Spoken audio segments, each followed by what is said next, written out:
The Newsagents USA. Welcome to Newsagents USA and a special question and answer edition. We're going to come to your questions in a minute, but first we have a question for you. We're going to play you two bits of tape now. One purports to be a man setting up Donald Trump on his campaign speech, and the other purports to be Donald Trump himself. Just have a listen and tell us which is true and which is false. Because of MIT, my relationship to MIT, very smart. He goes, I say, what would happen if the boat sank from its weight and you're in the boat and you have this tremendously powerful battery and the battery's now underwater and there's a shark that's approximately 10 yards over there. By the way, a lot of shark attacks lately. Do you notice that? A lot of shark. I watched some guys justifying it today. Well, they weren't really that angry. They bit off the young lady's leg because of the fact that they were. That's number one. And number two. Mr. President Trump, Your Majesty, I just want to say on your behalf that I'm a Republican and I believe you when you say that the election was stolen from you. And that I believe that you didn't commit tax fraud and that you didn't commit business fraud. And that you didn't embezzle millions of dollars from your Trump Foundation charity or scam your university students out of millions of dollars. I believe that. And I believe that you didn't cheat on your wife with a porn star and a Playboy model. And that you didn't pay the porn star $130,000 to make sure she didn't tell anyone about it right before the 2016 election. And that you didn't sexually assault a woman in the dressing room of a department store. And that you didn't conspire. Okay, those are your two choices. Answers after this. Welcome to the Newsagents USA.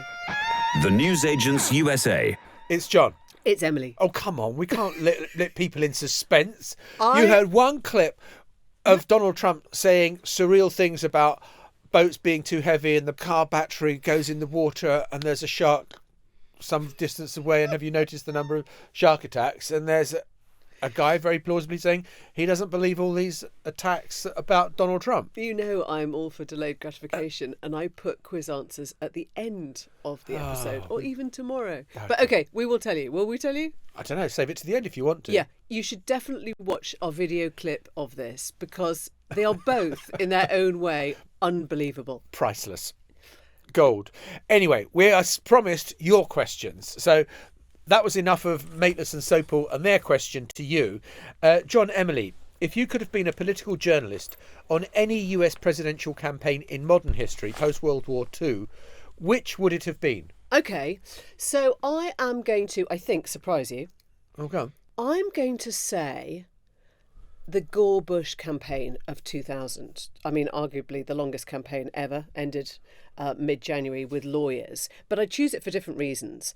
I choose it because there is a debate going on about how Al Gore ran that campaign in the light of the Lewinsky affair, which had broken 2 years earlier. Remember, Bill Clinton was impeached over it in 98. Now, Gore said that the whole affair had been a real drag on the campaign and it had depressed the vote. It hadn't made people want to go out. Clinton himself said, no, you were too cautious. You should have used me more. I should have been with you at your side on the campaign. And I think in the light of where we are today and the questions we're now asking about Trump and whether being a convicted felon, hurts or helps, I'd love to know if that ever played on voters' mind or if it was, famously, the economy stupid.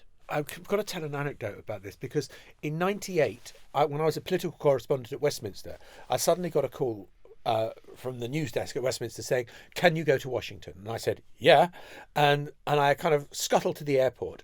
And I was in the White House for the state visit of Blair in 98 when Stevie Wonder and Elton John Signed, sealed, delivered. Were playing at the White House for Bill Clinton, the president. And there was this receiving line, which we were filming. Yeah. And you see Bill Clinton glad-handing everybody on the receiving line and Blair kind of shaking hands with everybody until it got to the end.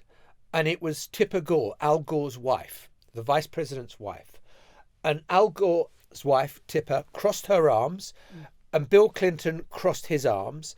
And it was absolutely clear. There was utter frostiness. Yeah. This was at the height of the whole scandal surrounding Bill Clinton and Monica Lewinsky. Yeah. And there was bad blood and it was clear then that Bill Clinton would not be allowed to play much role in the fight Exactly.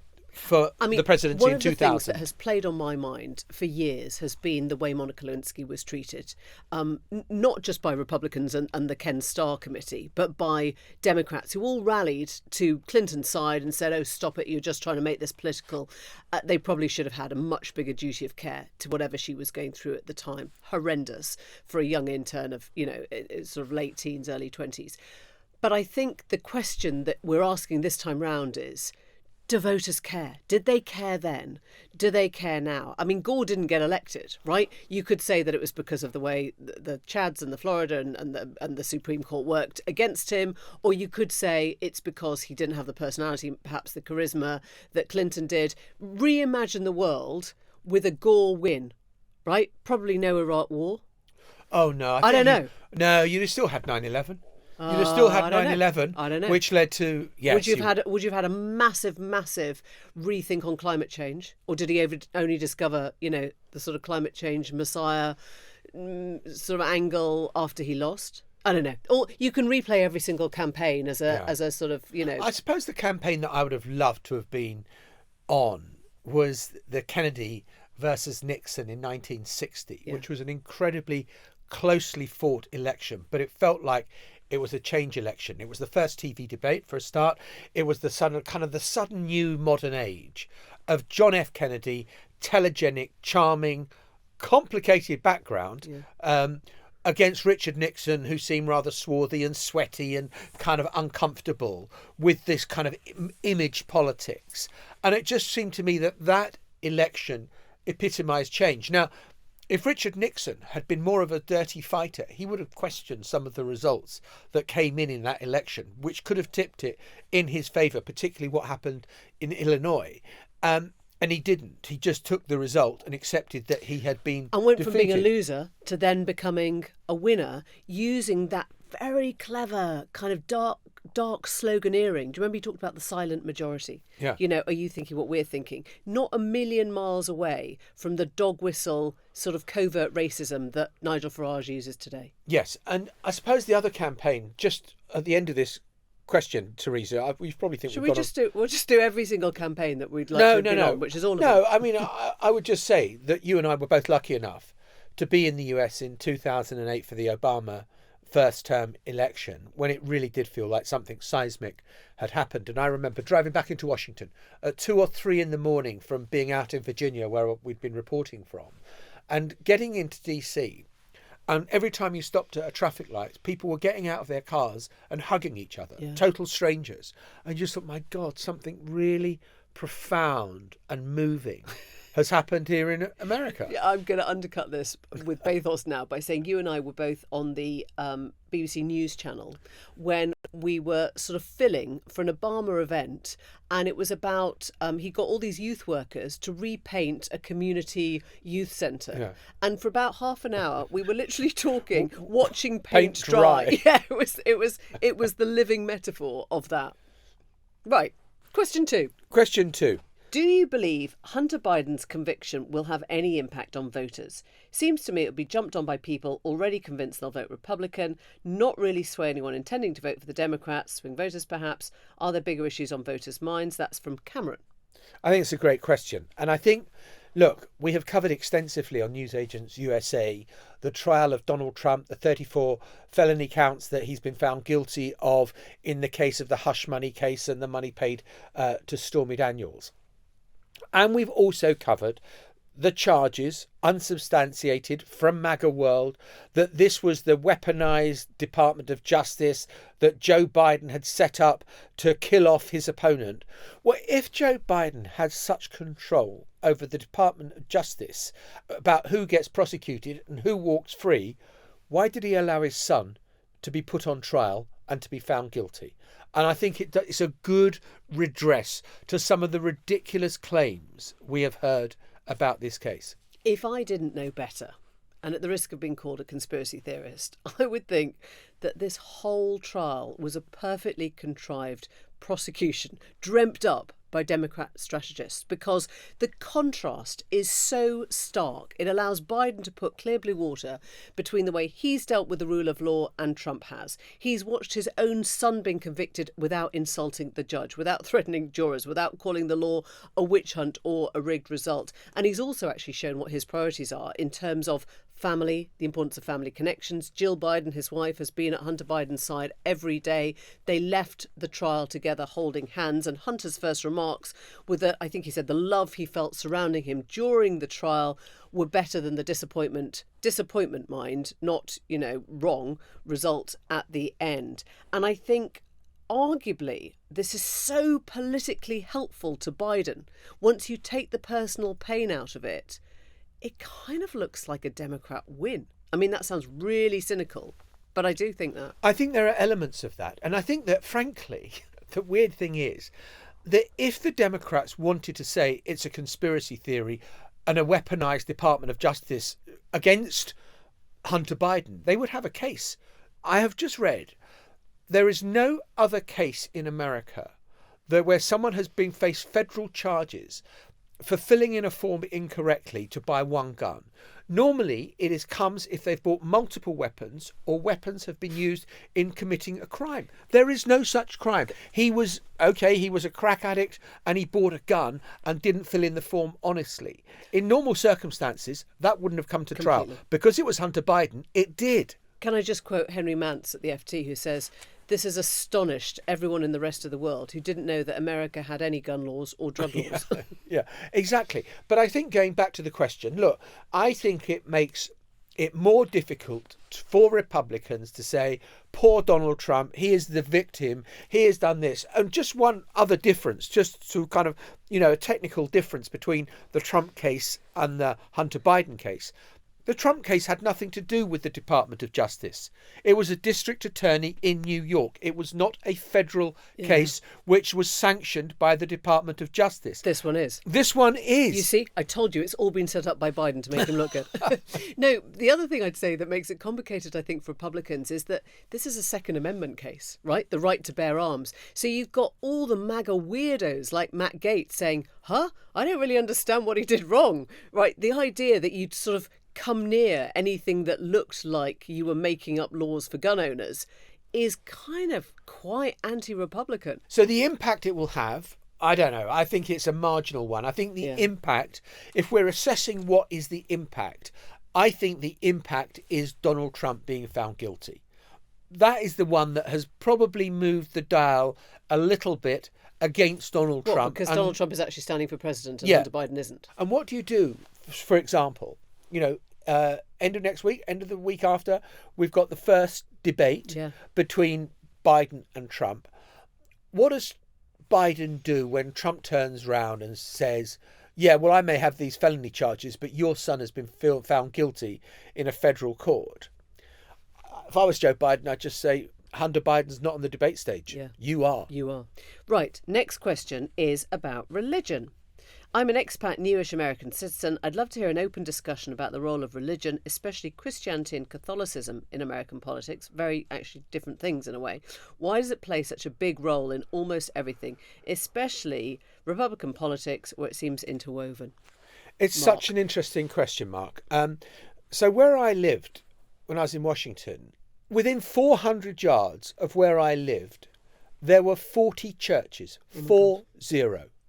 You could not believe how many places of worship there were within this ridiculously short distance. I would defy anyone in Britain to be able to find that many places of worship within 400 yards of their own home. And it is because religion has played a much greater role. And it's full of paradox because there is a separation of church and state in the US. In Britain, we have an established religion. Yet in Britain, no one talks about religion. And in America, you can't get elected unless you do. Yeah. And there is just this kind of very thin line between church and state in America, because I think that, being an atheist is not acceptable. And there has not yet been a candidate who has said, a serious candidate, I don't believe in God. Have you ever done that drive through sort of Tennessee and Oklahoma and you find all those little towns saying this is a dry town? We do not drink. It's about respectability. And I think the sort of God-fearing element has been, it's a sort of reminder that America, much more of America is that shape, that conservative shape, than it is obviously the East Coast or the West Coast. But I think Trump has taken it to a whole new level because he has Messiah syndrome. You know, we've played clips of him talking about his relationship with God, and what he basically says is the voters sort of pray to him, not for him, virtually. And I think there are evangelicals now who think that he's heaven sent, who believe that he's been sort of tested to see the strength of their faith. And I also don't think it's a coincidence that both evangelical religion and conspiracy both deal with things that cannot be proven. They are not fact-based. They are articles of faith. And that is both ways what Trump quite often is relying on in his voting. When I was answering Teresa's question about favourite presidential campaign, and I talked about the 1960 campaign, I mean, obviously the other thing about the 1960 campaign was John F. Kennedy became the first Roman Catholic president of the United States of America. One of the things that intrigues me about America compared to Britain is that, you know, America owns the idea that it was built by immigrants and it respects the immigrant culture. There have been times when Catholics have been less welcome, when there was a big influx from Ireland, when there was a big influx from Italy, there was a feeling of, oh my God, the Roman Catholics are taking over this country. But increasingly now in America, there is a religious underpinning of everything.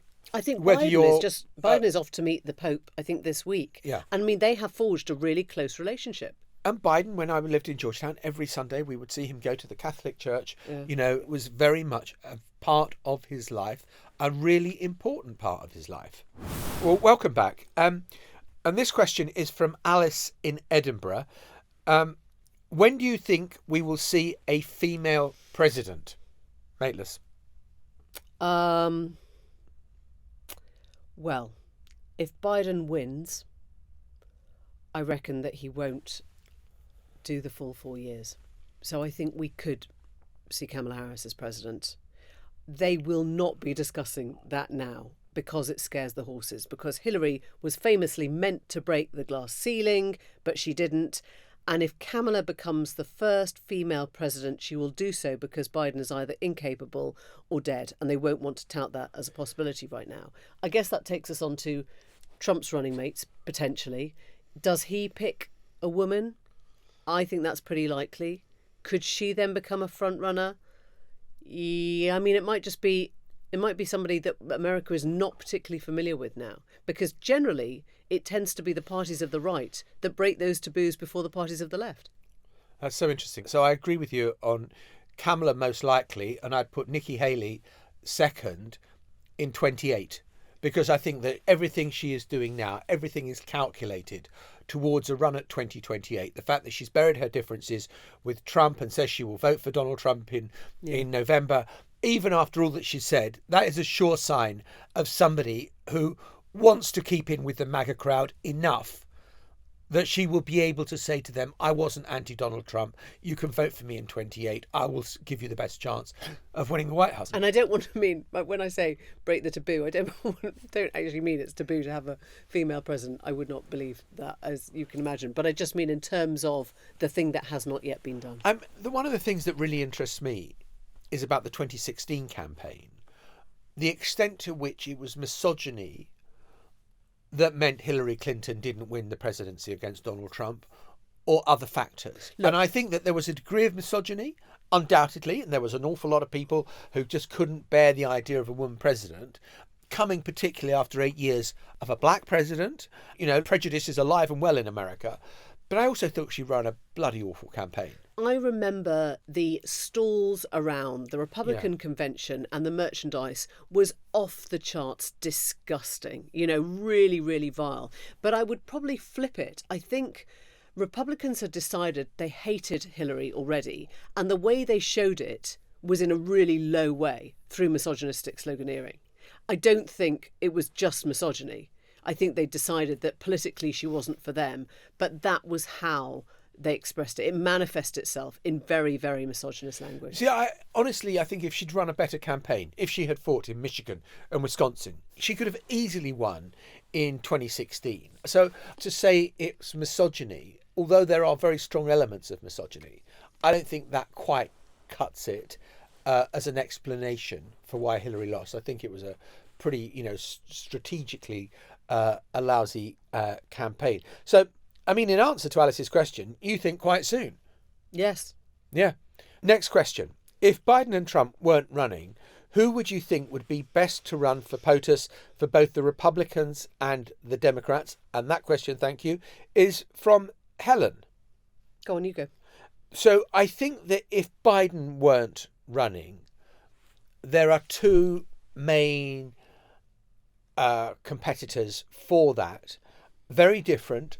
One is Gretchen Whitmer, who is the governor of Michigan and who has done very well. She's kind of taken on the MAGA crowd and won in her own state and has been a very effective governor.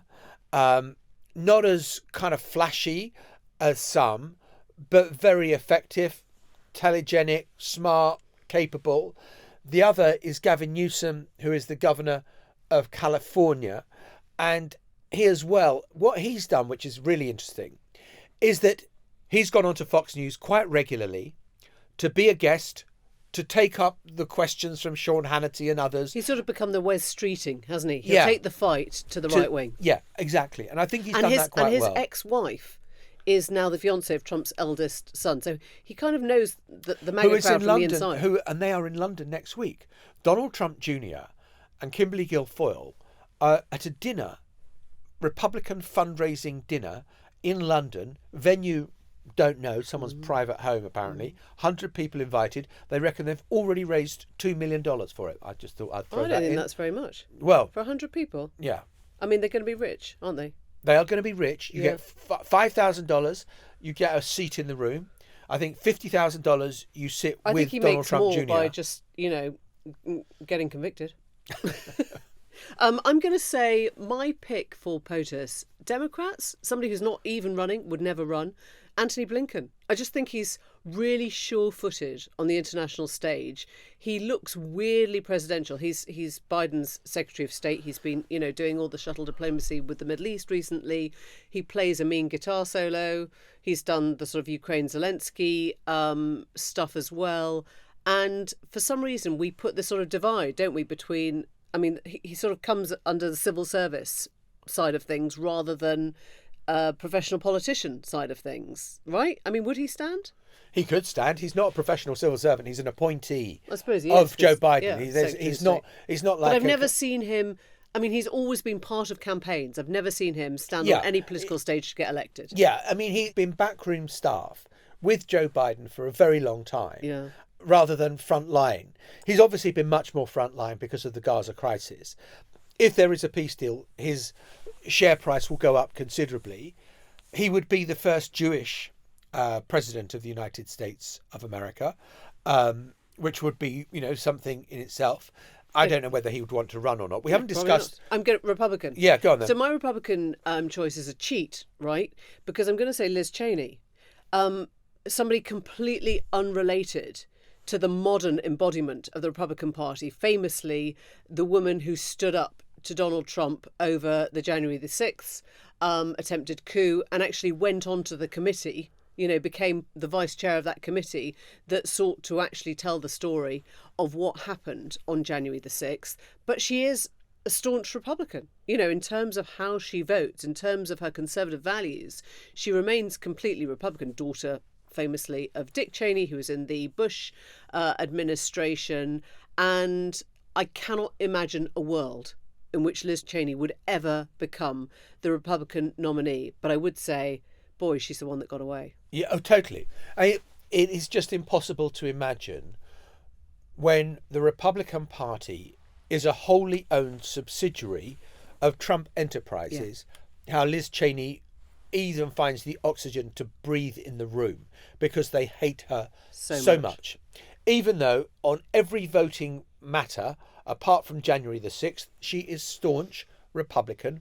She is, a big supporter of the National Rifle Association. She's anti-abortion. She just believes the elections should be free and fair. But who's your pick then? Well, it would have to be someone, just if you're talking practical politics, it has to be someone who can win, but has enough fealty to Donald Trump that the MAGA crowd don't turn against that person. I don't think Haley quite is there yet. She's going to have to do. Does the MAGA crowd still exist if he loses this time round? Yes. That's the question. Yes, because they've got enough of a grip on the machinery of the party, and they've got such a hold in influence that the influence of Donald Trump is everywhere, and that makes it, I think, inconceivable that someone who is anti-Trump could take over as the sort of Republican nominee. Right. Last question comes from Spencer. What is your sense on how the media landscape might change in the USA during a potential second Trump term? To what extent do you predict the media will rally round a convicted felon president versus holding him to account for his lies? The media will go where the media was when Donald Trump was president. Because so nothing changes? Nothing changes because as a monetary model, you either want to be full square in the tank with Donald Trump, love him, adore him, he can do no wrong. So broadly speaking, Fox News, Newsmax, One American News Network, or you are absolutely anti-Trump and think he is the devil incarnate.